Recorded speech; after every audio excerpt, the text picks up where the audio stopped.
Beautiful October 13. Great. So just a few housekeeping reminders and Zoom etiquette. So we have Caitlin Blagan, who is hosting this webinar. As a reminder, please keep yourself muted if you're not the one presenting or making a comment. If you would like to make a comment, please raise your electronic hand on your Zoom box or indicate in the chat box you would like to make a comment, and Caitlin will unmute you. We also have a chance for public comment in our Carson City Conference location, which is open to the public, so the public may comment here if there's anyone in attendance.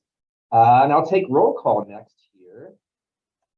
Let's see. All right, so Dr. Jamieson, I see you're here present on Zoom.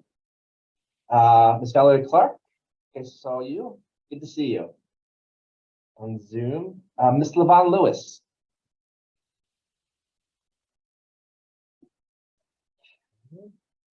Dr. Sarah Friedman.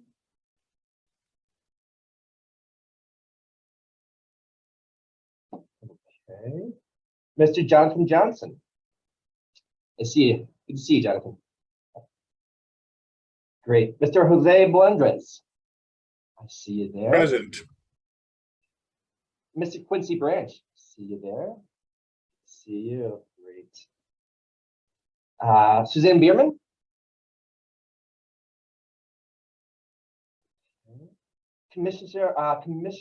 Commissioner Richardson.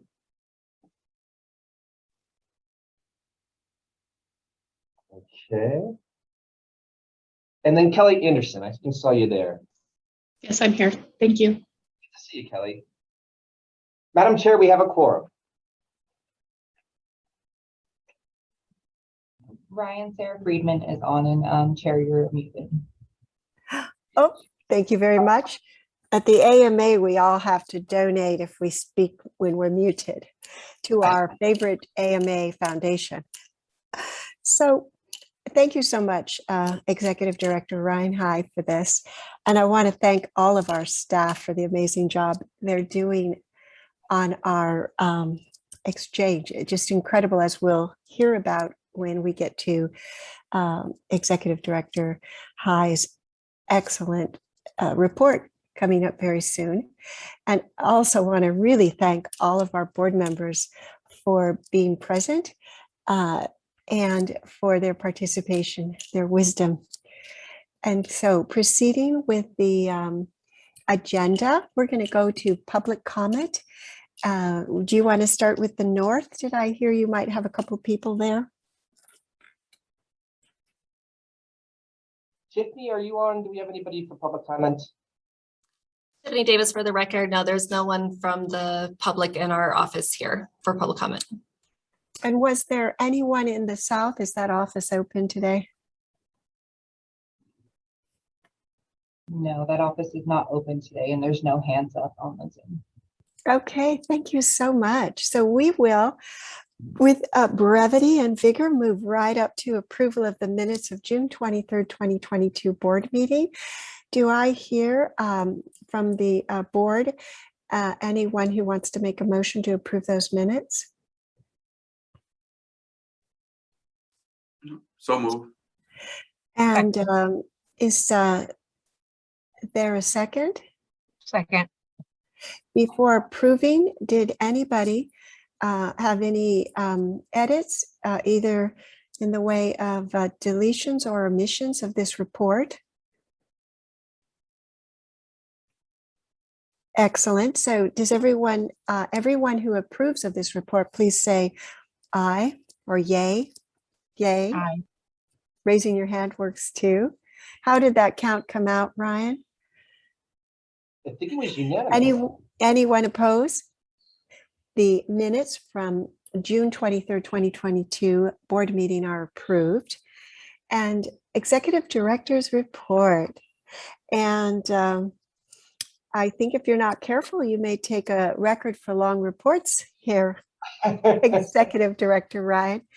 But I appreciate since time passes, the thoughtfulness and the incredible organization with which you deliver this report.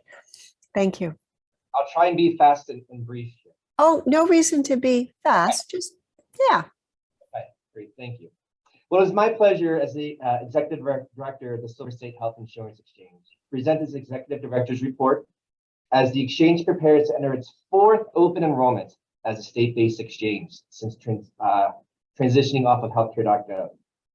And coming off its most successful year of enrollments to date, cresting over 101,000 enrollees last year.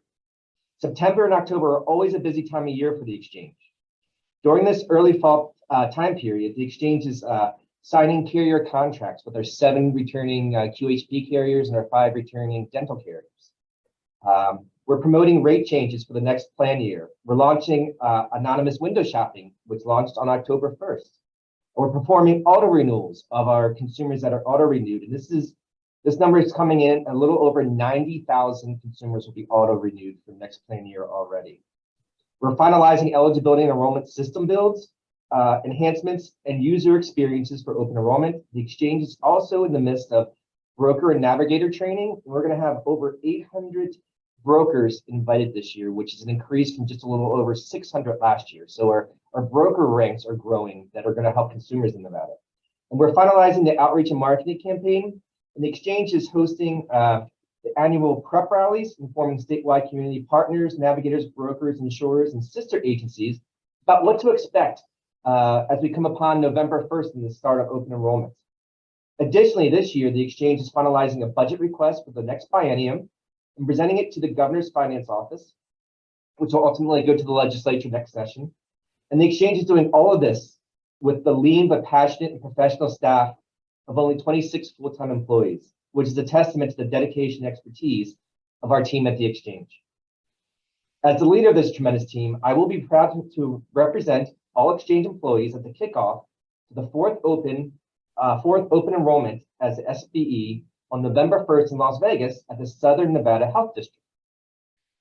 In addition to myself, speakers at the press conference will include Dr. Mike Johnson of the SNHD, Dr. Florence Jameson, our chair, and Alberto Ochoa, one of our grantee brokers. The kickoff will focus on the following messaging. Now is the time to get insured, federal level decisions impacting Nevadans now and in the future, why you should stay insured, the 10 essential health benefits, and affordability. After the press conference, the event will also provide a health fair with representatives from some of the major insurance carriers within the state. This should be an exciting event with healthcare leaders from throughout the state, with media and attendance to amplify the importance of open enrollment and the need for those uninsured or underinsured Nevadans to enroll in health insurance to protect themselves and their families from medical and financial hardships. Now switching to our vendor management and our partners at Get Insured. The exchange and its contracted eligibility and enrollment platform and call center vendor Get Insured continued enhancing enrollment and eligibility systems with quarterly enhancements to NevadaHealthLink.com. Many of the enhancements were system flow and textual changes to improve the consumer experience. Rates and plans were updated in an anonymous shopping portal so that on October 1st, consumers and brokers/navigators alike were able to see plan year 2023 new rates and plan options. I'm excited to say that the exchange for plan year 2023 has grown to offering Nevadans, depending on geographic location, 163 different qualified plan options throughout 7 qualified health insurance carriers and 18 qualified dental plan options through 5 dental insurance carriers. Clark County and Nye County consumers will have the choice from 104 different plan offerings. Washoe County will have 88 different plan offerings. 58 plans are available in Carson City in the Quad capital region here. And then, 51 plans are available in our 10 rural counties.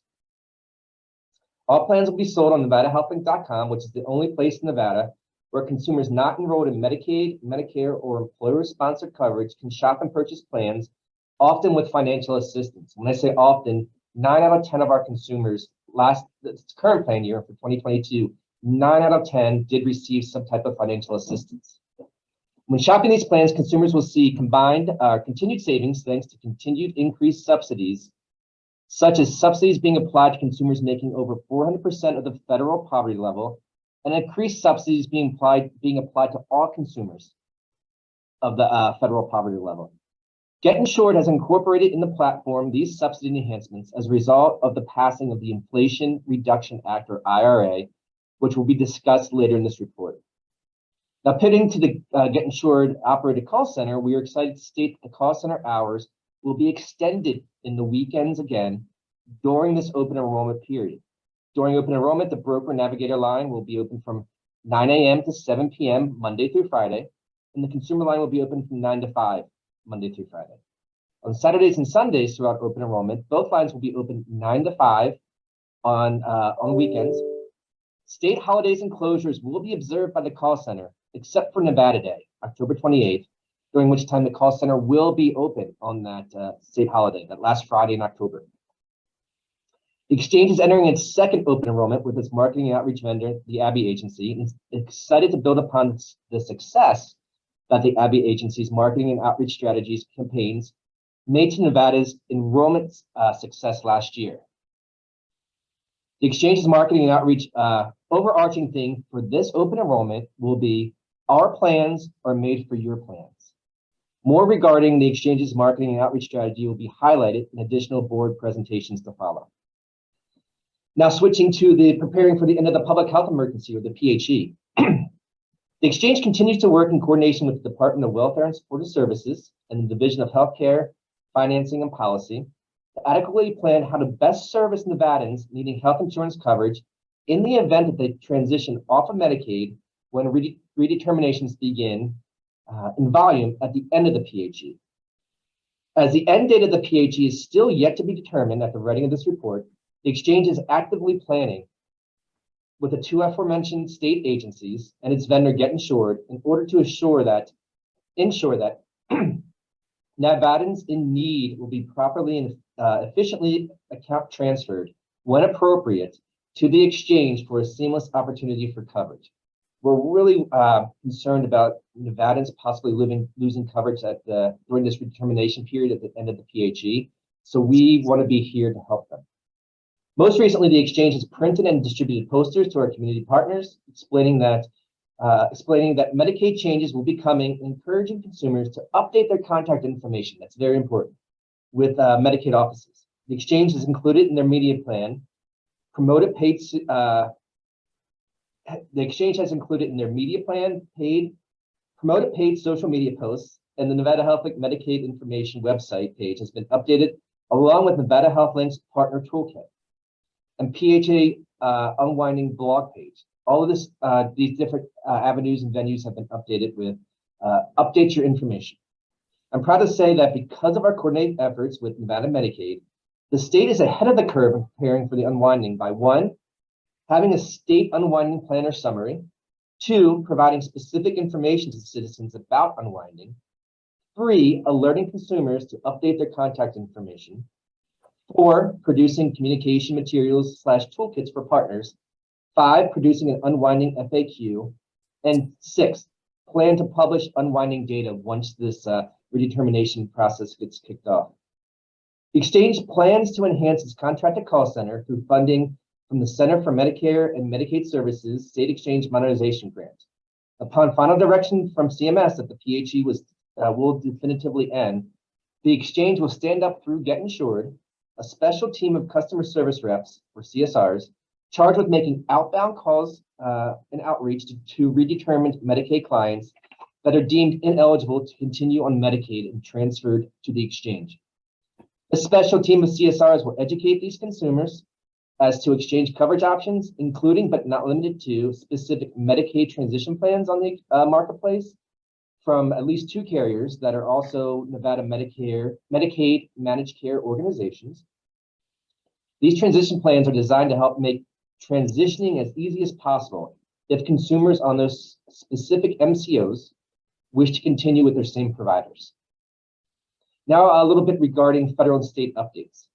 Regarding federal legislative updates, the federally facilitated marketplace and state-based exchanges across the country experienced the most important and impactful congressional action since the adoption of the ACA, with the passing of the Inflation Reduction Act, or IRA.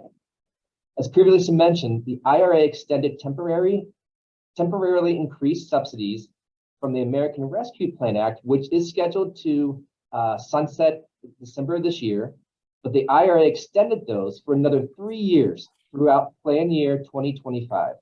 So what this means is that Nevadans both over and under 400% of the federal poverty level can count on these increased subsidies as they start to shop for plan year 2023 and years beyond. In this time of increased costs across all aspects of life, these increased subsidies for the next 3 years will hopefully bring some certainty to the kitchen table economics of Nevadans. Consumers in the Silver State may also have more good news coming with the clarification expected in the next few weeks in terms of an improved application of employer-sponsored coverage affordability rules, or what's commonly known as the family glitch. Actually, the final rule just came out today on the 13th. So as a result of the family glitch, family members of workers, primarily low-income workers, are ineligible to receive premium tax credits through the health insurance marketplace, even when family coverage is unaffordable, because the calculation is currently based solely on the employee and does not factor in the entire family. So imagine an employee has a family of 4. The affordability up until today used to be based on just the cost to the employee and did not factor in if it was affordable to the entire family of 4. Now that's being reversed, and the entire family will now be taken into account for this. The Biden administration is actively working to fix the family glitch by including affordability of the entire family in the calculation. The enrollment and eligibility platform on Nevada HealthLink will have a calculator on the platform, provide fact sheets and learning materials, and have an updated calculation when and if the law is passed. So GI was already anticipating this. They've already built it, and it's going to be released in a patch before open enrollment starts. Switching to state updates, October 1 brought the final average premium rate change for on-exchange plans as finalized by the Nevada Division of Insurance, which landed at a 9.2% increase over last year. While this increase is more than double that of last year, it is important for consumers, brokers, and navigators to remember that subsidies will also increase on an annual basis when monthly premiums increase. With more plan options available than ever before and increased IRA subsidies, consumers should be able to find affordable health insurance options within their price range. And based on the last Nevada legislative session, there are 2 important pieces of legislation that I continually like to bring up that the exchange continues to follow closely, and that may have a significant impact in the future. One is AB 432, which will designate the exchange as an automatic voter registration agency, and SB 420, commonly referred to as the public option bill. Even though the public option offering isn't scheduled to go into effect until January 1 of 2026, the exchange has been in initial conversations with our technology vendor, Get Insured, regarding how public option plans may be displayed on the platform and what the user experience may be. The exchange does owe Get Insured a thorough analysis of enrollment eligibility criteria that's specified within the bill, so they can actually build out the shopping concept, with more updates regarding this to follow in future board meetings in my report. Work on both of these bills will continue throughout calendar year 2022. And one of my favorite parts of this report here is highlighting new exchange staff and promotions. The exchange is pleased to welcome Acela Uribe as a new program officer. Acela will focus on servicing insurance carriers with questions regarding consumer effectuation dates, coverage start and termination dates, and payment questions and discrepancies. Acela's quickly coming up to speed on the exchange's enrollment and eligibility system and consumer portal and the exchange's direct communications program for carrier issuers, known as Carrier Connector. And staying with the Quality Assurance Unit, the exchange is also happy to welcome Michael Reynolds, hired to be the exchange's newest program officer in the Quality Assurance Unit in the exchange's Carson City office. Michael's position will be a jack of all trades within the unit, assisting on carrier issues, consumer questions, and broker navigator support. In addition, Michael will be tasked with special quality assurance reporting as well. Another position that the exchange is hired for is a marketing assistant / IT analyst in the communications unit. The exchange welcomed Caitlin Blagan to this new position, to support communications manager Katie Charlson with marketing and outreach functions, as well as assisting the entire exchange staff with day-to-day hardware and software IT needs and support. As the exchange's former administrative assistant, this was a promotion for Caitlin. With Caitlin's promotion to the marketing assistant and IT analyst, that left an administrative assistant vacancy within the operations unit. The next new exchange hire since the last board meeting is Alexandria Zanini. Alexandria comes to the exchange from the private sector, but has already been making a meaningful impact within the operations unit with travel scheduling, office orders, outreach and marketing, asset management, and ADA website monitoring and compliance. And then finally, our reconciliation unit has added to its ranks an internal candidate as a business process analyst 2, leading the recon team. Kayla Yost has been promoted from the quality assurance unit to the recon unit to work with the exchange's carriers to reconcile enrollments, effective coverage dates, and payments. Kayla is in the unique position of bringing her knowledge of the exchange's quality assurance process to the recon team. These two units work closely together in an effort to solve reconciliation discrepancies with the exchange's carriers. Therefore, Kayla's dual unit knowledge turned out to be the perfect fit for this position. And that's my report, Chair.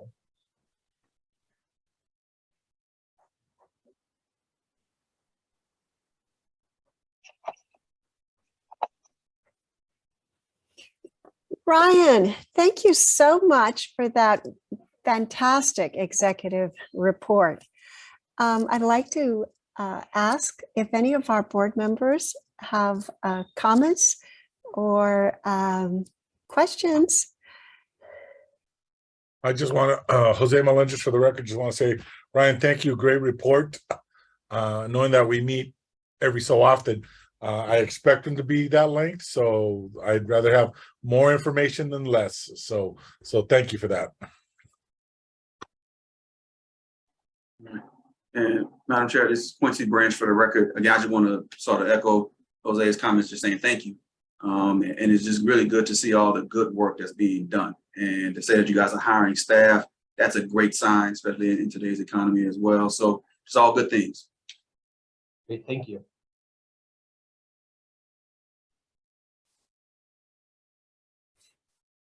Ryan. It was and is not just an outstanding report due to the presentation, but of course the amazing content of your report. Wow, cresting over 101,000 enrollee customers.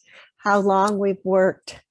Do you have the initial date? I know you mentioned the 4 years since we are at our state-based exchange, but how many years since we did our first enrollment now? That would have been 2014. I think our numbers from that first year was, I think, 38,000. So we've grown from about 38,000 enrollees that first Xerox year before we transitioned to healthcare.gov, but it was about 38,000 up to now over 101,000. Excellent, excellent. And so what my question for you is, because our goal is to have no Nevada left uninsured. Some of the things we talked about in those early days, and please don't feel pressured to get these numbers back to us today, but perhaps in the future would do as well, we used to talk about the number of uninsured that we feel there are now existing in Nevada. And of those numbers, and we all know this is a educated estimate, and that is, of course, the undocumented not eligible, although they're part of the uninsured number. So what is our best guess, having the extended special enrollment,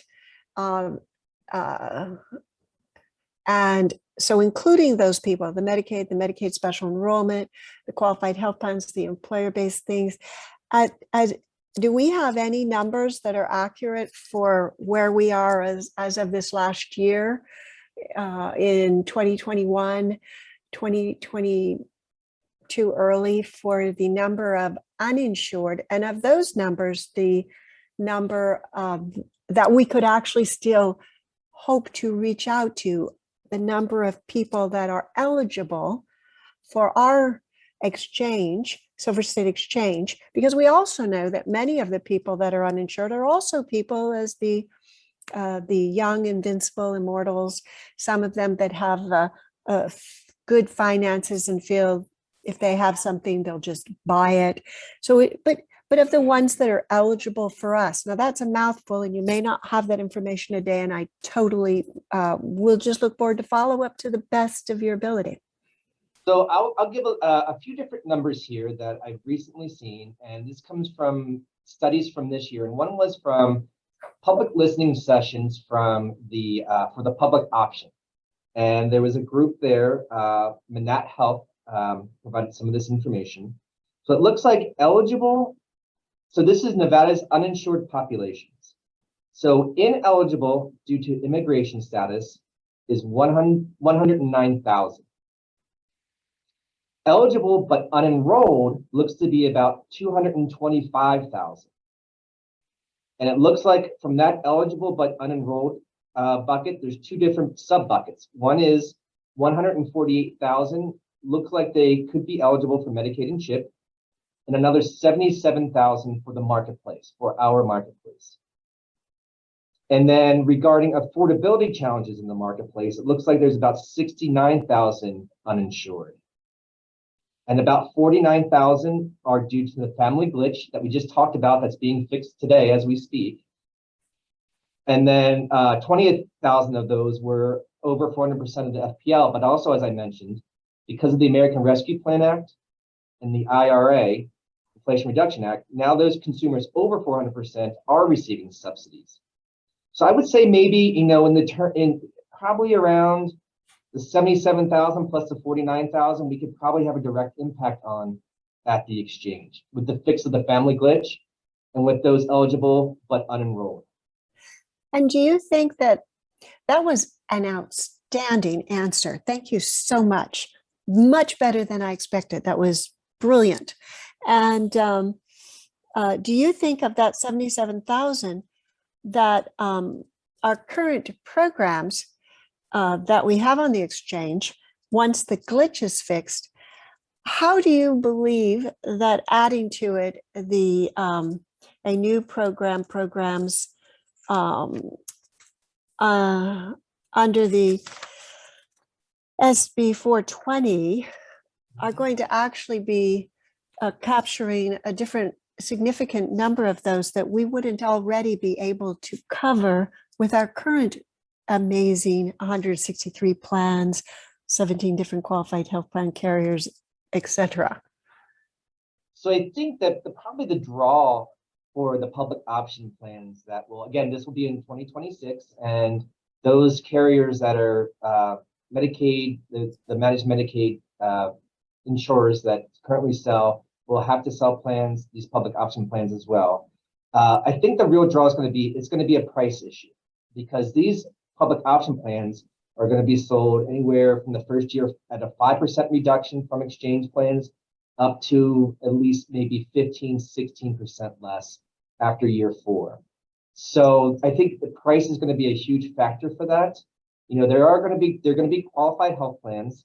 So I think then the determining factor may be our preferred providers for consumers within these public option plans.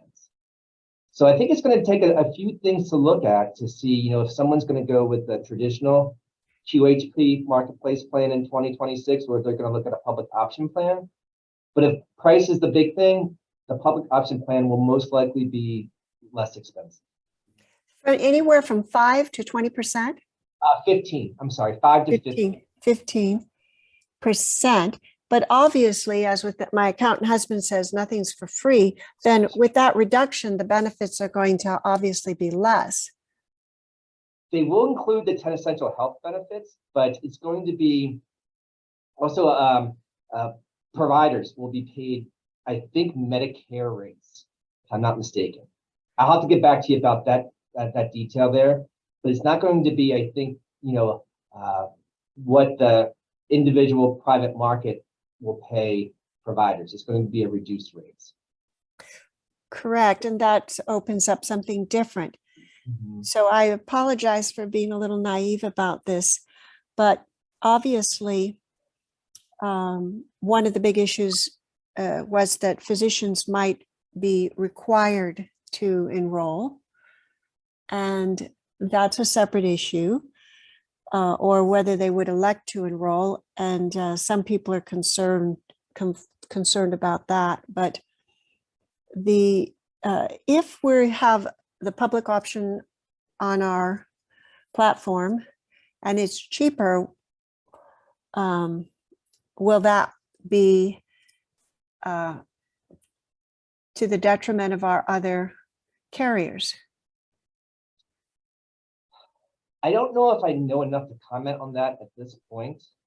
You know, if we're selling it on our exchange, what's important to me and what I see in this is if we can help lower that uninsured rate in Nevada, which I think, and Katie, maybe you can help me with this. There was a recent census.gov American Community Survey that's done, I think, once a year or so. And it's really just it's a small snapshot in time. So it's not a comprehensive report about the uninsured rate. But I want to say that report showed Nevada was at about 11.6% of an uninsured rate. So if we can, help lower that with any of the products we can offer that are qualified health plans, ACA compliant, not junk plans. I think that's going to be a bonus to Nevadans, but it will have an impact on our traditional qualified health plans because I think some consumers that are price conscious are going to probably switch to a public option plan. So very good. So I would just be interested, as this could we don't even have any idea because we don't know all of the details on this yet, but it could dramatically change our program. And we talked about the public options in the past, and in many states where they had public options but not associated with the exchange that I'm familiar with, they were dismally successful. Now, how many other states have the public option plan associated with their exchanges as we are planning to have? When the bill was passed, we were touted as being the second in the country. Washington State was the first, but since the end of last session, now Colorado has somewhat of a public option plan. It's built a little bit differently, but that's also being touted as a public option. So I think there's 3 states only. I think 2 active. One is Washington State, one is Colorado, and then we're in the design phase right now. But they're associated with the state's exchange. They are. Okay. And it also, with how the states are integrated with their Medicaid systems. We're not integrated with our Medicaid system here in Nevada. We do assessments and then we do account transfers between ours. I'm not sure if Colorado's integrated with their Medicaid, nor if I'm not sure if Washington State is or not. And I guess more to come. Can you tell us, apart from the cost, though, just what is the major difference then with the public option plan and the other qualified health plans that we'll be offering? So what would you say to a shopper? I think the 2 big things are going to be price. And I think it's also going to be, and not saying how these are going to be built out, how the network's going to be built out, but I think, networks and providers maybe it's the current doctor you're working with or that you really like, is it going to be in one of these public option networks that will be built out? I think those will be the 2 big things, cost and that. Right, because they basically won't actually be, this is again confusion on my part, when they were touted across the country, they were called a Medicare for all, Medicaid for all. And so yet these actually aren't going to be Medicaid or Medicare plans. And so they will be a managed care, correct? Providers, the insurance companies that do have the MCOs will provide these. They won't be Medicaid plans per se, because there will be the ACA qualified health plans that will be sold as a public option. So they will not be Medicaid, and but they will be public exchange qualified health plan. Okay, so more to come on this. You know, you mentioned beautifully in your letter how the Biden, how the Inflation Reduction Act has extended our subsidies and benefits 4 more years. 3 more years. Excuse me? 3 more years. 3 more years. And should for any reason, now this will not be affecting the public option. In other words, let's say in 3 years that doesn't get renewed again, then much of the benefits of the qualified plans on our exchange will be lost, but the public option will probably still remain a very viable because it's not affected by the subsidies, et cetera. Yes, and you're seeing that timing there perfectly, Dr. Jameson. You know, with the IRA extensions going through to be sunset at the end of plan year 2025, and the public option slated to go into effect January 1 of 2026. It'll be interesting to see if those increased subsidies are extended past 2025 at some point. Do you see this as part of the big master plan? No, you know, because this was passed in 2021. Sure, Before- that's true.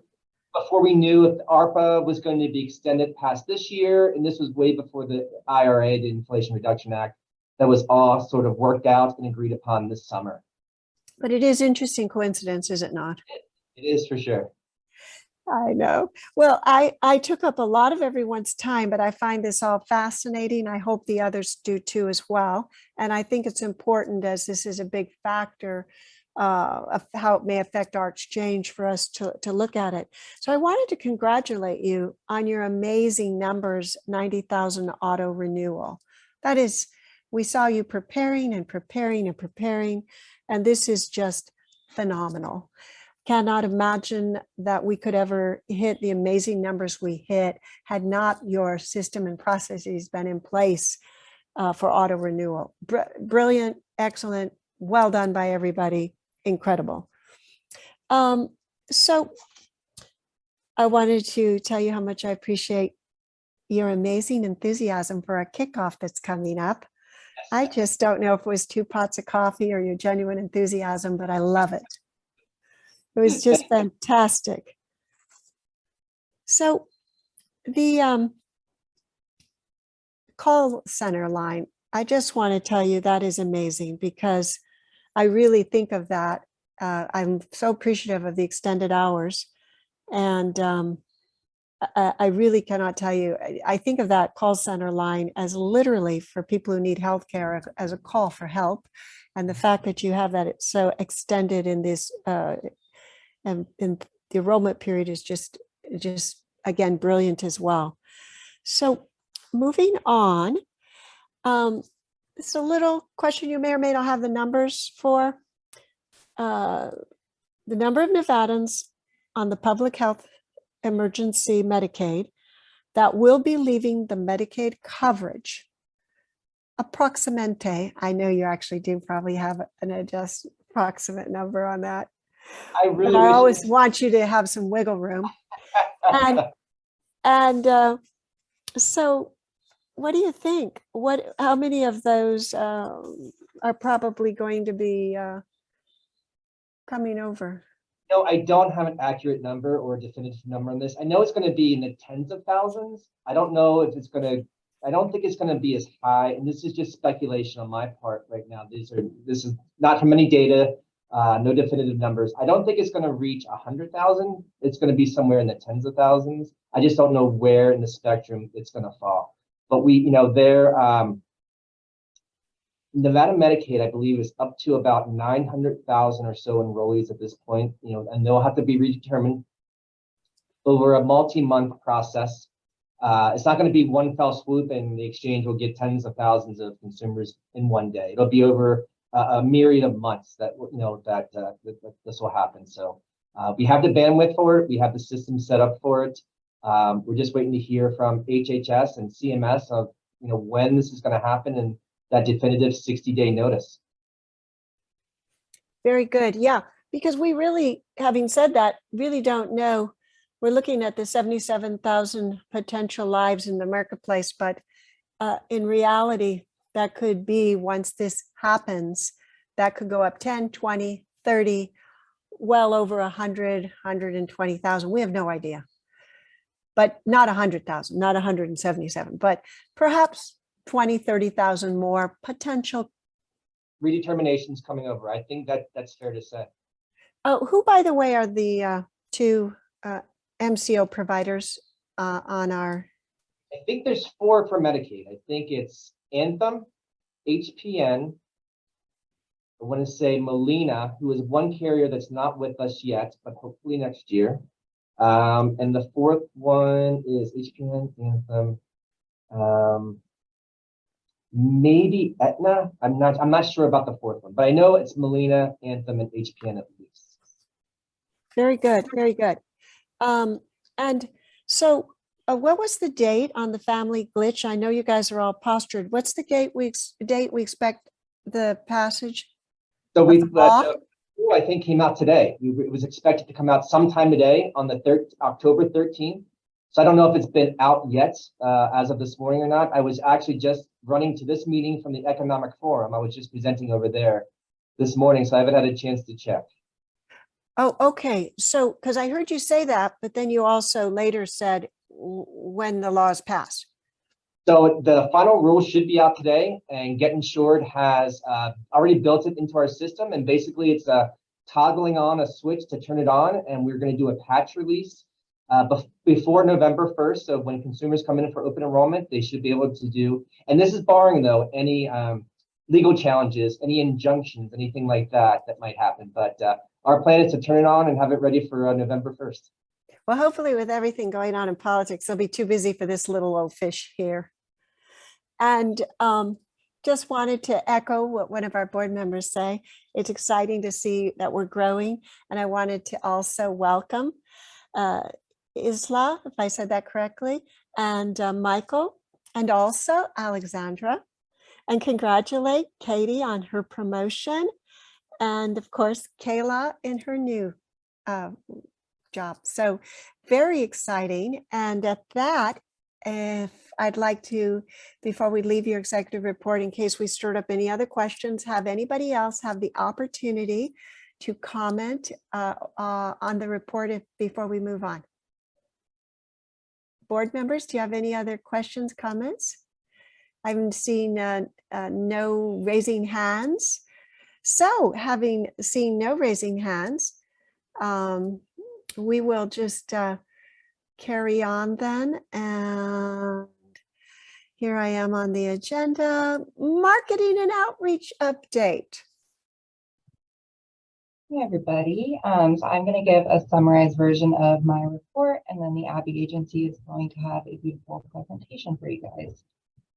All right, so yeah. Over the past several months, Nevada Health and Communication teams and marketing partner, the Abby Agency, have been hard at work in developing and strategizing a new open enrollment creative advertising campaign for plan year 2023. This open enrollment, Nevadans can explore 163 qualified health plans offered by a total of 7 insurance carriers on NevadaHealthLink.com. The approach is to message consumers this October from the 1st to the 31st and encourage them to window shop for health insurance plans in preparation of open enrollment, which runs from November 1st through January 15th. Starting November 1st, the creative campaign and messaging will switch to our larger "Our Plans Are Made for Your Plans" campaign that invokes feelings of having options, plans specific for them, and motivates Nevadans to invest in themselves and their families, and clearly states the value of being covered and how to enroll in coverage. The Abby Agency and Marketing for Change, our research vendor, developed and tested a variety of campaign concepts after presenting the concepts to the exchange. Each creative concept varied in tone, design styles, possible talent, and messaging.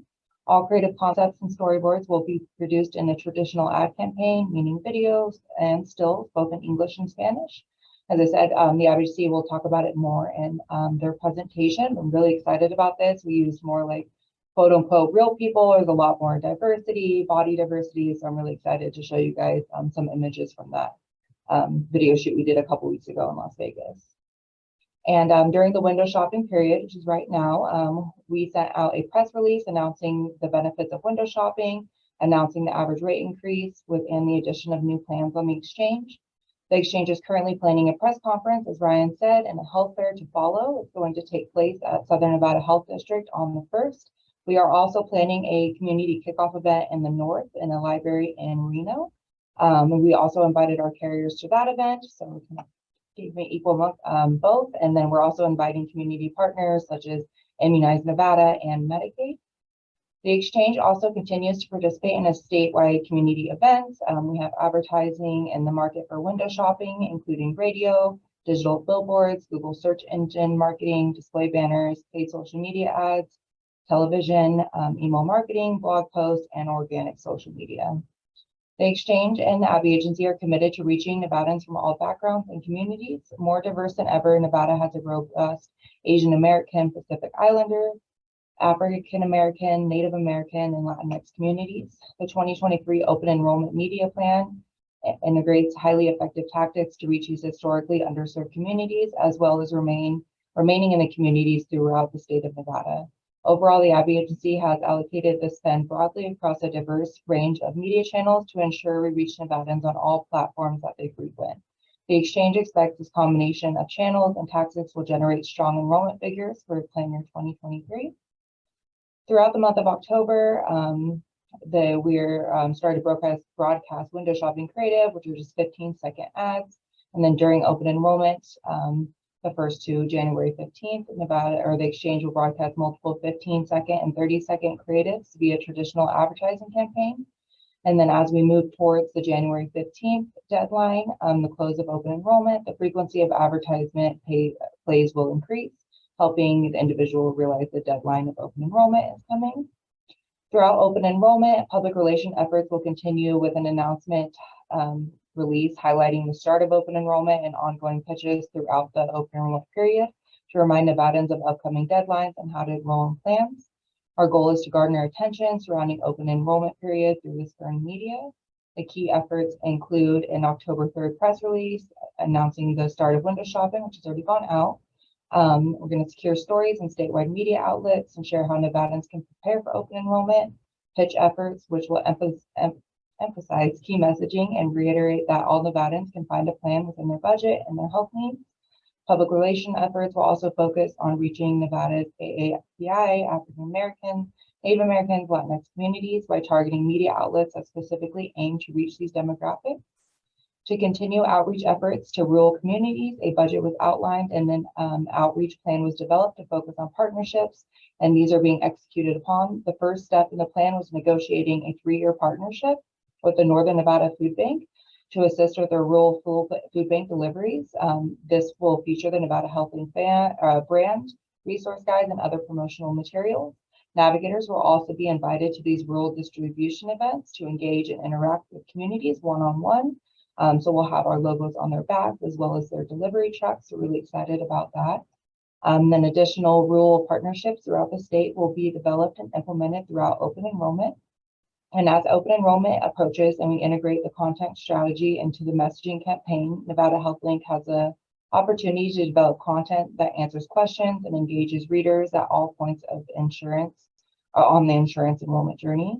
We're backed by keyword and search intent research, as open enrollment content strategy can be a key component in boosting Nevada Health Link's organic search ranking and overall domain authority while answering consumer questions quickly and efficiently.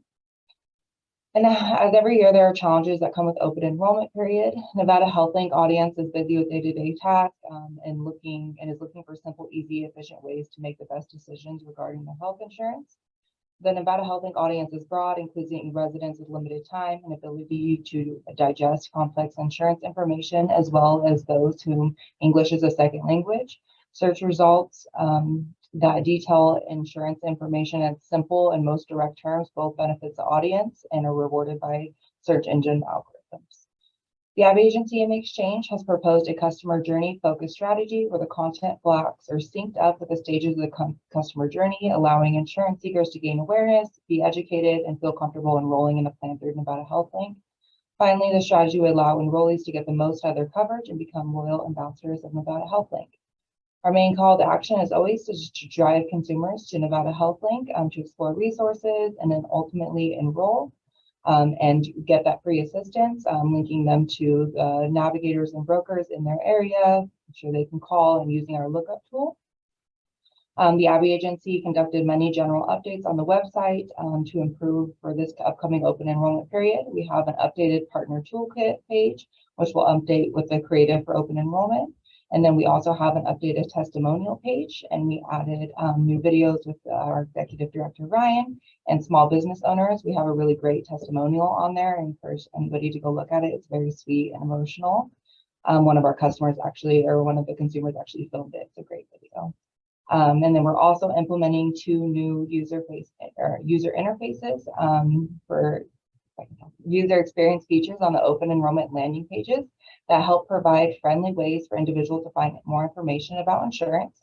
The first one is the Spanish broker and navigator search. So on our Spanish landing page, we'll have a search that's only going to pull up Spanish navigator and brokers instead of them having to select Spanish and then going through those.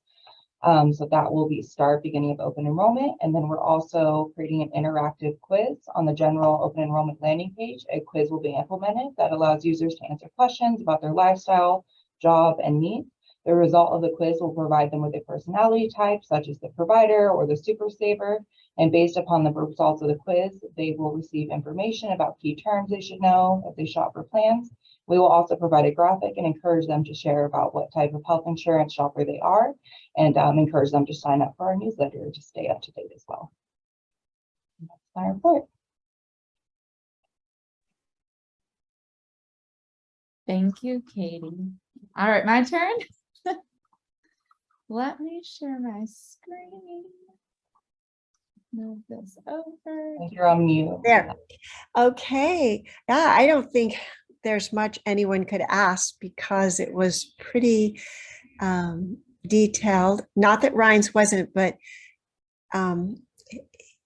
his has begs more questions, and yours is pretty information data driven, given type of a report.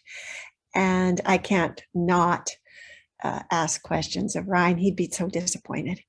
But I would tell you, I don't have too many questions to ask. And so first, as always, I'd like to know if our board members have any comments on that wonderful presentation or any questions.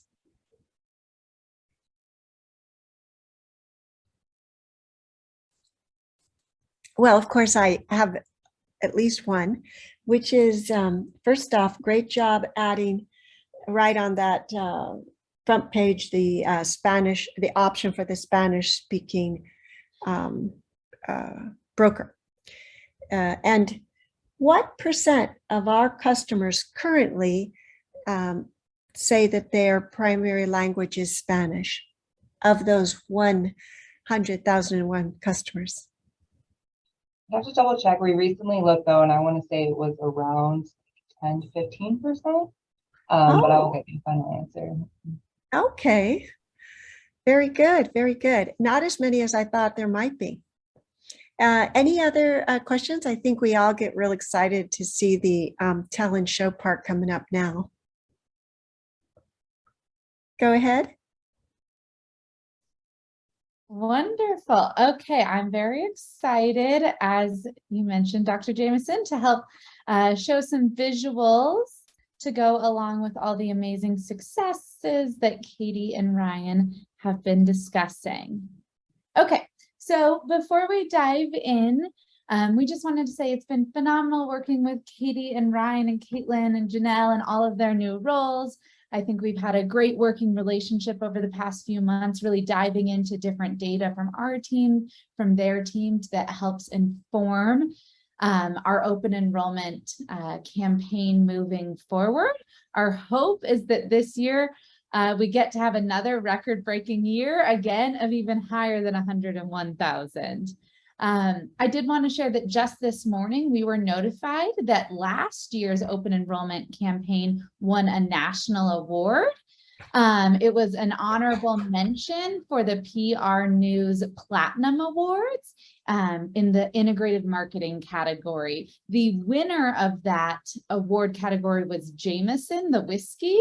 And then other honorable mentions were Aflac and others. So we were going with huge national brands with national campaigns, and one of those 5 honorable mentions was just a huge honor for, I think. Congratulations. Congratulations. Thank you. A huge honor to the team, their guidance and ability, you know, giving us some freedom to go in a little bit of a different direction last year. And we hope this year that we'll actually be that #1 winner. But the campaign that won, Jameson the whiskey, was giving away $50 to like throw your own St. Patrick's Day party. So I'm like, it's kind of hard to compete against that. So anyway, let's dive into the board report now. We are going to talk about research first. As Katie and Ryan mentioned, we have been conducting a lot of research since the end of last open enrollment through now. We provided an update on in June of some of those. But one ongoing research project has been our UX and UI testing. What that means is that we are actually engaging both current and possible future users of Nevada Health Link, so individuals who qualify but aren't enrolled. And we ask them to walk through the process, and we film their screens and we watch them find information on the website, then click in to find a plan, and then go through the process. And we identify, where are they getting held up? What questions do they have? And as the team earlier noted, that customer journey map is a document that we're continuing to develop from this testing to allow us to better provide a website and then actual shopping and enrollment platform for Nevadans. We have worked collaboratively with Get Insured. They've been a great partner in this, and I think all of us want to make sure that we make the process as smooth as possible so that once somebody's interested, they're able to enroll. So initial updates have been made, including changing some of the terminology, and then future updates will continue to be made. Okay, as Katie mentioned, we did test all of the open enrollment creative concepts that we came up with. We had about 4 different ones. We showed people video ads, we showed them print ads, and we asked them how relevant were these ads to you? What was their impact? How likely were they to take action based upon this? Was it a generally positive message to them? And other questions. In the end, our plans are made for your plans finding had the highest perceived impact and relevance. I know sometimes you're like, well, I want 4.7 and 4.2. I want the highest on either end. But that's not really reasonable in any of these. What we really look at is these percentages and say, okay, how, percentage wise, how many of our individuals are in that somewhat agree, strongly agree category for both of these. You'll see that all of these performed well among uninsured, Medicaid, or currently self-insured as well. And then we also did stakeholder feedback. So we also sent out these campaign concepts to brokers and navigators to get their thoughts, and we did in-depth focus groups with them because we wanted to see from their point of view, what are customers saying, what is the feedback they're getting, and what are the opportunities that we can find from them in order to improve our outreach. So a lot of that and specific language items around some of the self-insured and individuals who, kind of are their own boss really played into our future messaging. Okay, public health emergency, Ryan discussed this quite a bit. You'll see here that we have come up with some different creative assets, including posters, flyers, social media posts, and rack cards in both English and Spanish. You're seeing the English version on your page, but we also have it in a Spanish version. We are doing paid media currently, targeting individuals who are likely on Medicaid and encouraging them to go update their their contact information so that when we do get the official notice that the PHE is ending, Medicaid has that information and then is able to do redeterminations and then help with those account transfers that Ryan mentioned.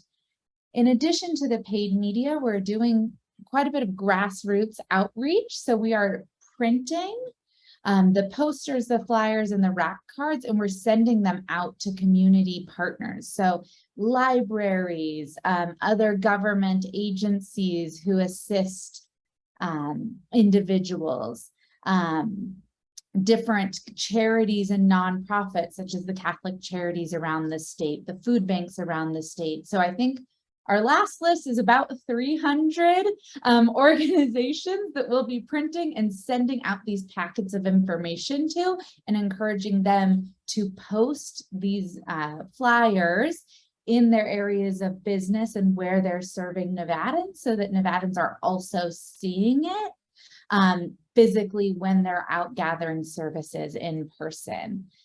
So those are in final quote stage and will all be distributed this month to our partners. Public outreach, as I just mentioned, that's quite a bit of the printing materials that you just saw before. And then we're also in any of our community outreach, finding times to talk about this with individuals as well. Okay. Off-season strategy, I will talk through this quickly so we can get to all the fun things. But off-season, we did quite a few events just in September. We had, I think, 8 events, and now as I look to October and November, we're in the dozens of events every month. Our content campaign still remains strong. We post 2 blogs a month. We send out multiple newsletters and post on social nearly every day. The goal is to make sure that we are continuing to be a resource around health and healthcare information in general, encouraging people to make healthy habits, making sure that people know if they have a qualifying life event for a special enrollment period, we're there for them. If you follow our social media channels, you probably notice a lot of social Spanish posts on social, and our team has been really working with our partner Erica Aviles to make sure that we're posting relevant content for our Spanish-speaking audiences. Our window shopping campaign is live now. You'll see that the messaging we went with for window shopping is once a year is almost here. We want to kind of amp up some of that excitement. We also felt, you know, with the holidays around the corner, there's just a lot of relevancy to this message.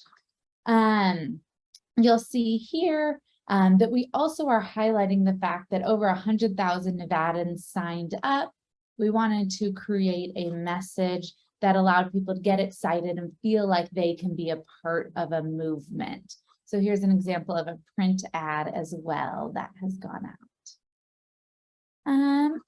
Okay, this year so far, we have attended 169 community events, which is a lot of community events. Our navigators have been incredibly busy and spreading the amazing work that Nevada HealthLink does and reaching Nevadans. So there's a few pictures of that here. We do weekly roundups on our social media, Instagram and Facebook stories of where we've been. So keep a lookout of those if you haven't seen those. Wow. I know, it's a lot. It's an amazing, a lot. Thank goodness COVID is quieted down. Yes, absolutely. It We have a gave you lot an of, opportunity to shine. it has been a great opportunity.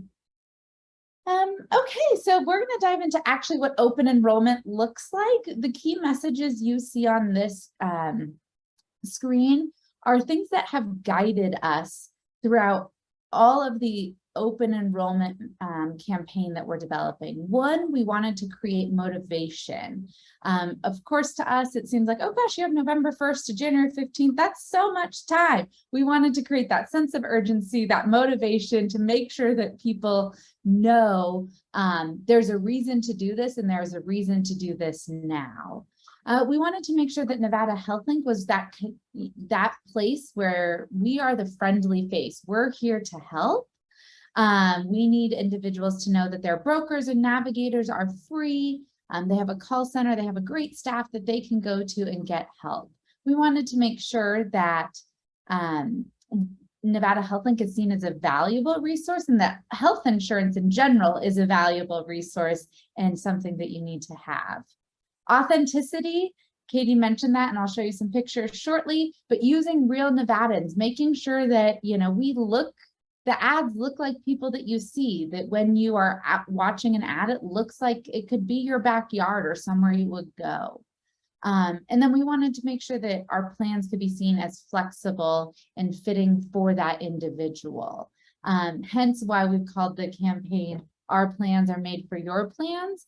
That way we can allow individuals to really see themselves in the plan and see themselves taking advantage of all the great things that health insurance offers. So here's one example of this ad. This is actually two local Las Vegans who own a food truck. We went and shot them, filmed them in their food truck, and we're able to kind of make them the front and center here, their food trucks in the background. And our copy for the campaign is, our plans are made for your plans. Your plans aren't about going corporate. Our plans deliver great insurance at the best possible price, allowing you to pursue your dream. Whether you work full-time, part-time, or for yourself, Nevada HealthLink has health insurance that fits for you. And then our call to action is find your plan. And then throughout the different assets, as Ryan mentioned, we highlight that last year, nearly 9 out of 10 enrollees received financial help on their premiums. Again, to highlight that we are the location where you can get that federal assistance. And helping with relevancy, we did include from last year's campaign where we are able to, the logos of all 7 of our carriers. I think this is really important to show that we're the name brand health insurance that you hear of, you know, and trust, and this is the place where you can come to find the best possible deal. Okay, I'm going to show a video. Relevancy and credibility. Yes. Credibility. I would say wouldn't get much smaller on our health link up in the corner. Yes, great point. We will make sure that Nevada HealthLink is, of course, well known and pushed very largely. I'm sure your marketing took that into consideration. It really took me a moment to really find it, but just me, you know. Great point, and we will make sure that we have the Nevada HealthLink logo highlighted. Okay, I'm going to show a video really quickly. I'm hopeful sound and all of that works. This video is a sizzle reel. So it takes all of the filming that we did for this year's campaign, and it just shows some highlights of that.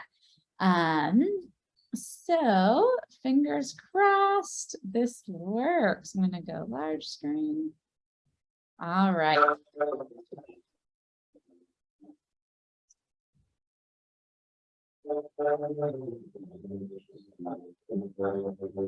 Little jumpy fun.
Okay, I hope everyone is able to see that and got everyone excited about what's to come. I am going to jump back to the. That's what I would call relevant. That was so perfect. Yeah. Perfect. I'm glad to hear you think so. Our team was, it was a jam-packed 4 days of filming, and we're very happy with everything that we were able to gather.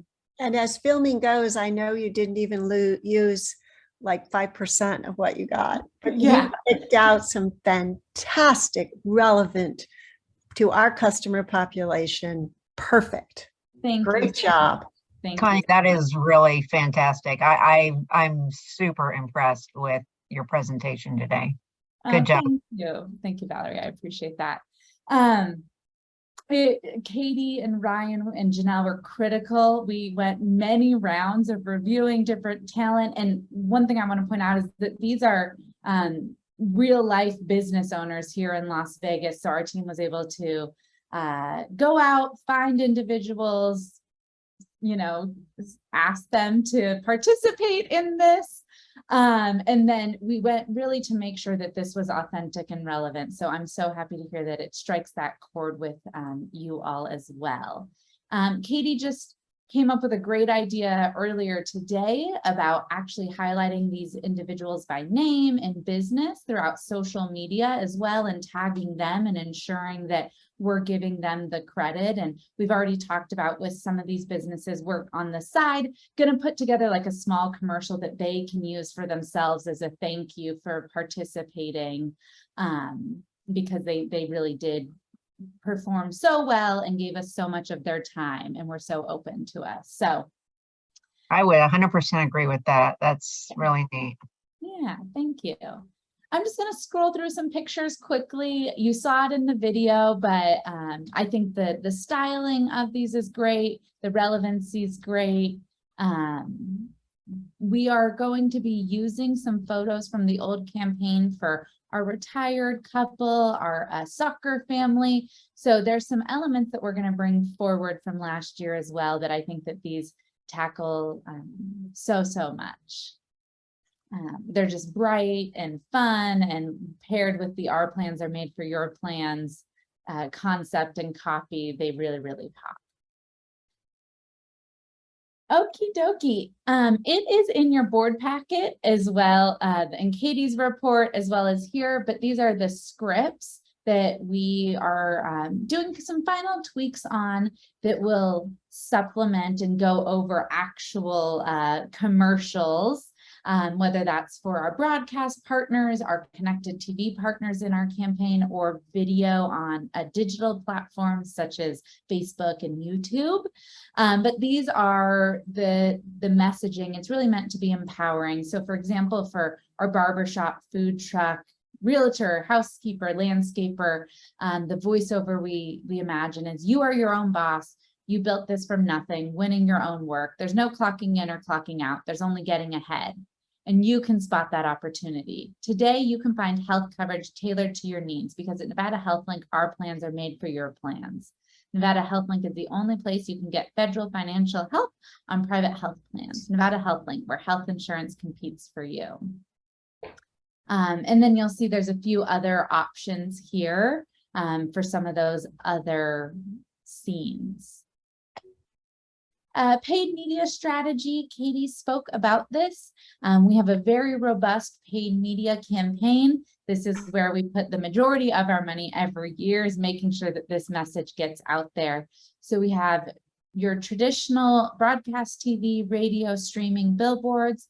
We also have connected TV, so that's things like Hulu and Peacock and those streaming services that you see online. We have some unique out-of-home partnerships we'll be bringing back, such as mobile billboards, gas station ads. So, you know, when you go to fill up at Terrible's and it starts playing a video, we can target different gas stations and neighborhoods so that we're really reaching locals, not necessarily tourists, and target them there with some additional ads. We have a very large print, not very large, but we do have set aside a bit of money for print. We will be focusing on many of our different target audiences through print and things such as El Tiempo, Urban Voice, and then our rural communities as well. We were really, really happy with the enrollment from rural communities last year and the increase we saw there, and we want to make sure that we remain relevant. And so we'll be focusing on a print buy in our rural publications to go along with the outreach that we're doing. And then finally, we'll be doing a new thing. We're planning to do something new this year, which is SMS campaign messaging. There has been a lot of studies over the pandemic about access to technology, as you all have seen. And we know that not only are individuals mobile first, but in many households in Nevada, they're mobile only. They don't have a desktop that they're going to on a regular basis. And so we've found that direct messaging and texting campaigns, when done thoughtfully and well, are actually welcome additions to individuals. They don't feel that they're necessarily being marketed to, but they feel that, oh, wow, someone's reaching out because they care about me. They want to let me know that these important dates are upcoming. So we plan to employ that this year. We'll probably only do 2 text messages throughout the entire campaign. And we can measure click-through rate. We can measure recall of some of those messages after January 15th. But we're really excited to test this. There's been, I think, one other exchange in the country that's done this and saw good results. I think that there will probably be a few that do it this year, but we're excited to be on the forefront with that. Okie dokie, paid media, that is our breakdown as far as traditional versus digital. It is strongly traditional just because the costs of traditional are quite high, but we feel that we have negotiated great rates. Most of our traditional will start after November 8th, after the election. There's a few that will start beforehand. Since it's a long buy and we have quite a bit of buying power, we've negotiated some to start early without paying the increased fees that usually come with an election year on broadcast. And then digital allows us to remain very specific and targeted. Okay, public relations for open enrollment. November 1st is going to be a very exciting day with our press conference. As Dr. Jameson mentioned, COVID has gone away, or is down in some ways, and we're back to in-person events. And I think it's going to be great to have an in-person press conference to kick off open enrollment. We will be streaming the press conference, so any of our Northern Nevada media or rural media can attend. We'll also be streaming it on Facebook so that individuals who follow our Facebook page can tune in and hear more. We're excited for the community fair that will follow that. And then we're excited for the community fair later that week in Northern Nevada.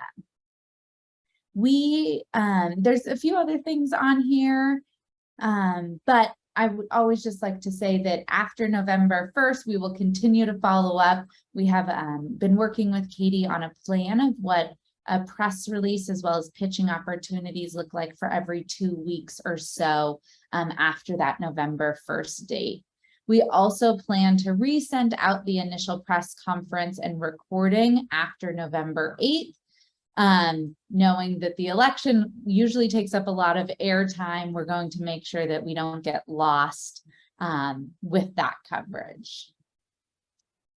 The multicultural communications strategy, this remains top of mind for our team and something that we work strongly with Erica Aviles on. We are developing formal partnerships and plans with a variety of different chambers, making sure that we are included in events, in the newsletters that they're doing, and any outreach to their communities.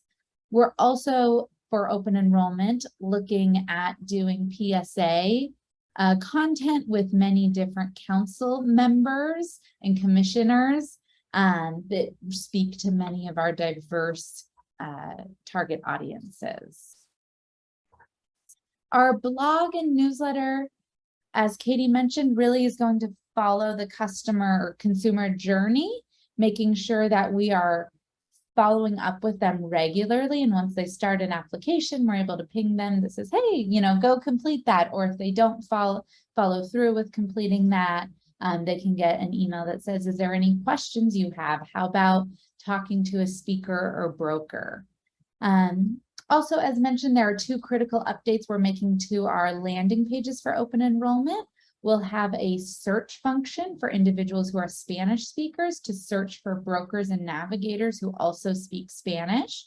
So they'll enter their zip code, and then it'll bring up the list of brokers and navigators that are close to them that speak Spanish.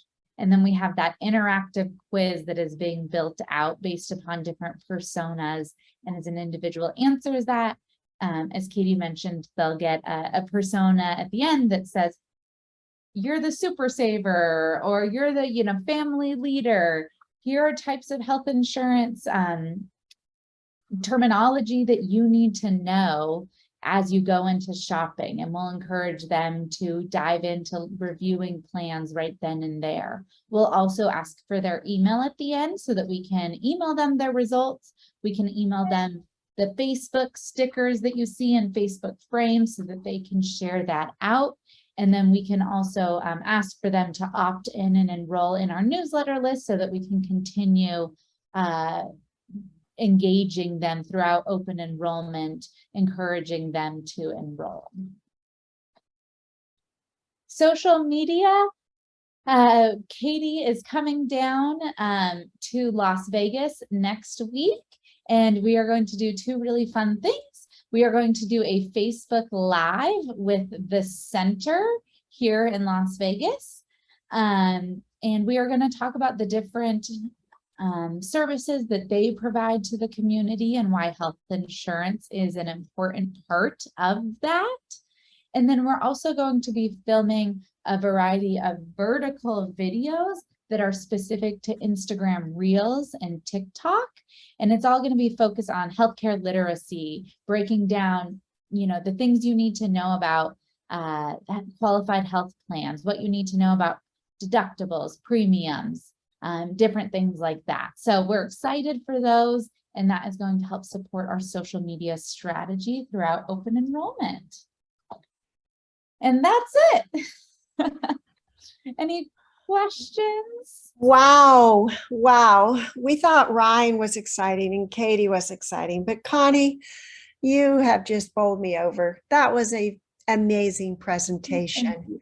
I'm going to follow your question there and ask our board members if they have any comments, questions. I had a quick question, Madam Chair. Thank you, Valerie. Where did maybe you said this, but I missed it. Where did you find the participants in those movies that you made? Well, How did 2 you of find them are our employees. So, Okay. and then others are just friends. So through Erica, we connect, she's friends with the food truck owners. Through Oh, me, okay. I'm So you connected knew. with the Oh. owners of the barber shop. Yeah, so we just, from our personal connections, Oh, okay. wanted to make sure that we were pulling in a few favors. No, But I think you just hit the nail on the head in terms of the types of businesses, the types of people who need this type of coverage. And I'm just totally blown away by how you pinpointed that. And the research that you did with you know, your approach, I think was spot on. I think this is one of the best presentations I've ever, the one I paid the most attention to, at least, since I've been on the board. So very good, very good. Yeah. Thank you, Valerie. And I would say that Ryan, Katie, and Janelle challenged us in the best way possible to get here. There was a lot of conversation back and forth. It was absolutely a collaborative effort between our teams, from the research end to find who these individuals are. And then as we went through who's the right individual, they definitely challenged us in the best ways. And we're very, very happy with the results as well. So I'm glad Yeah. to be here It's today. the most personalized marketing effort I've ever witnessed on this board, I believe. I'm really impressed with it. So Thank you. Were there any other comments from anyone else? I would just want to echo what Valerie said. If we didn't know better or know otherwise, I would have thought they were the most perfectly selected representative models of businesses with the best smiles ever imaginable. Yeah. It was unbelievable. Valerie was so right. They're just the most outstanding. And along that line, I want to just compliment you, because when I first saw your slogan for this year, and you know, we've gone through this quite a few years, and I'll even go back a little further when there was the bidding for new marketing, and for all of us, we get attached. And you guys came in at a lower bid, and I just didn't know how you could possibly outperform our prior company at a lower price. And I must say, I'm blown away. Just amazing year after year. And so we saw this year's slogan. And I thought, you know, your plans and our plan. And I just thought, oh my gosh, where can they possibly go with that? It's not near as catchy as so many other slogans. How are you going to manifest this in your advertising, your media presentations? And Valerie hit it on the nail. You absolutely just made a home run here. And I never would have guessed it when I first saw this. But as she said, you know, it's the testing you do, and your UX UI testing you do to check if the customer is getting bottlenecked anywhere on our system. Oh, MG, you just go the second mile in every aspect of collaborating with the Silver State Exchange, far more than I ever would have realized that this job you're doing would have encompassed, and making sure that our customer has the most enhanced experience from going online and utilizing our online enrollment experience to what you show them in the advertising, the whole spectrum. And I did have a question as we look at the whole spectrum, and you talked about adding the text. When everybody lives on text, why you would only limit yourself to text? Yeah, absolutely. We don't want to be annoying. So that's kind of the catch-22, I think, of texting, is that there's the opportunity to reach the individual, but overdoing it could turn them off from us. That being said, with text messaging, you get click-through rates immediately, and we can monitor that. So if we see amazing results, we could absolutely increase that throughout the campaign, and we can get data around who clicked and start to narrow the audience. And I think, Dr. Jameson, as you brought up, if we find a niche audience that's always on their phones and they want, you know, texting, and they want to talk through texting, we can keep narrowing that down and target those individuals more. Absolutely. So I will take that back to the team, and we'll monitor. And if we can and find that it's working to add more than just 2, we'll definitely do it. Yeah, I think you're going to see that as you narrow it down and see what responses and analyze the data, that even though you have your large Facebook following, etc., that when you start working through this avenue, you're going to have more people clicking on and going straight to our exchange for enrollment than you do on everything else put together. Yes. So I'm looking forward to that follow-up. And yeah. then I just wanted to congratulate you again on the amazing follow-through of everything. You know, you guys are consultants, and I've just got limited time on the planet. As in less than 2 years, I'll meet the big 7-0. And I've been on quite a few boards and worked with a lot of companies that are consultants for entities. But you guys don't even seem like you're a consultant. You work so closely, and it's like, well, you are a member of the team. You're a member of the family. You dance fluidly with everyone, and it isn't as though you're this consultant. I just want to tell you how much we appreciate these phenomenal, amazing collaborating efforts that just work seamlessly with our team and your team. And you're really family. You're not a consultant. And I just cannot thank you enough, because we always start off by thanking our staff at the Exchange for the outstanding, excellent work they do. But honestly, where would they be without you guys? God bless you. We wouldn't be anywhere without them. When you thank the staff, I always echo that fully, because they have been so welcome, opening. They answer my calls at all times to go through data that I'm like, I don't understand this. Help me explain. So explain this to me. Well, have been true partners. Truly, we always look at the Exchange and we talk about our numbers, but you guys truly add magic, or what we call, you guys are the sexy part of our campaign. Thank you. It is fun to be on the marketing side. I feel like we do get to add the flair a lot of time. It is a fun. Who thought you could make us so attractive? Thank you. Thank No, thank you. But let's go back to our agenda. I think we're just about ready to wrap this up now. Let's see here. And yep. Discussion. One more opportunity, as always, if the board members wanted to make any other comments or additions. All right. Discussion and possible action regarding our dates, times, and agenda items for our future meetings. So Dr. Jameson, we do have a meeting scheduled. Our next meeting is scheduled for Wednesday, December 14th at 12:30 p.m. to approve the fiscal and operational report. This is a report we send over to the governor's office and the legislature once, 2 a year. So this is to talk about the second one. Unless it's determined there should be another meeting before this, but our next one scheduled is December 14th at 12:30. Excellent. And of course, we are all looking forward to our 4th open enrollment and the November 1st in Las Vegas, Southern Nevada District, and the kickoff. So we'll be seeing each other soon again. And so we should consider that as part of our informal agenda. And I hope that all the board members can make it over to the Southern Nevada Health District. And then, yeah, I think we're ready to go. So no other than the follow-up, Ryan, on the ever-evolving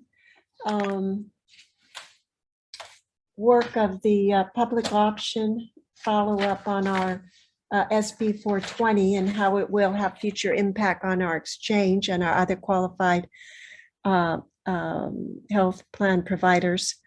That is very important, I think, to all of us. Just regular updates on that. Were there any other things that the board would like on the future agenda?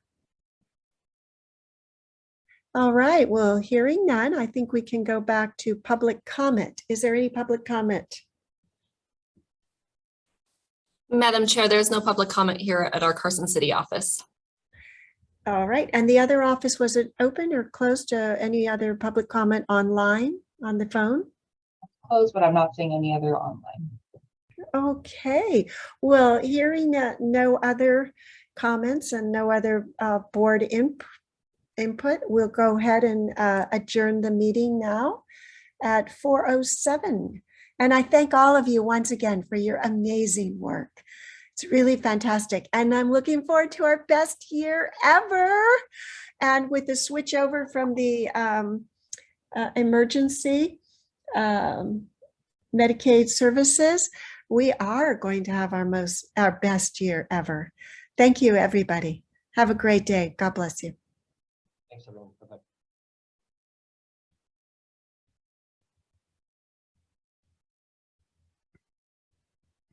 That's you.